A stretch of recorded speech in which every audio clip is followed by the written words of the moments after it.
Petani karet di Betung dan Kecamatan Lubuk Liat, Kabupaten Ogan Ilir mengaku terpuruk atas harga karet yang tidak kunjung naik dengan harga hanya Rp5.000 per kilogram.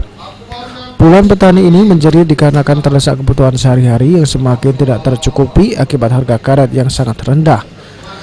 Salah satu petani karet, Kholilul, 45 tahun, mengaku sebagian besar masyarakat Betung tergantung dari pertanian karet. Mereka resah dikarenakan harga karet terlalu murah, Rp5.000 per kilogram. Padahal jika dibandingkan dengan tahun 2011 yang lalu, dengan harga BBM Rp5.000, harga karet di tingkat petani saat itu mencapai Rp20.000 per kilogramnya. Dengan harga karet yang sangat murah tersebut, kebutuhan hidup para petani tidak tercukupi. Di sini Pak, yang paling rendahnya itu kan 5.100, 5.000. Nah paling tinggi kami jual sekarang ini. Itu harga itu menurut Bapak bagaimana Pak? Belum stabil Pak. Rendah masih? Masih rendah, sangat rendah. Sangat rendah. Iya.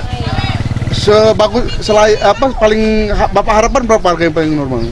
Kalau ukuran taruhlah ekonomi sekarang ini Pak, minimum 35.000 itu Pak. Dibanding tahun 2011 itu. Berapa 2011? 2011 itu harga karet kami pernah jual 21.500 dengan ujang ini. Nah harga bensin waktu itu Rp4.000. Khalil menjelaskan idealnya dengan kebutuhan saat ini dan kenaikan berbagai macam kebutuhan, harga karet di tingkat petani minimal Rp25.000 per kilogram.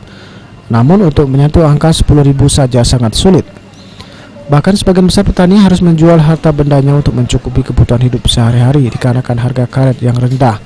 Mereka biasanya menjual perhiasan.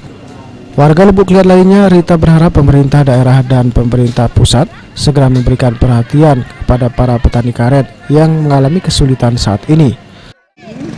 Biarlah untuk jual makan baiklah. Sekarang ini cuma cukup untuk makan? Iya, makan benar. Kalau untuk kebutuhan rumah tangga dapur gimana Bu? Ya beli apa adanya Pak.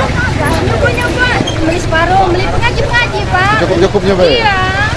Kalau dulu Ahmad Romawi, PAL TV.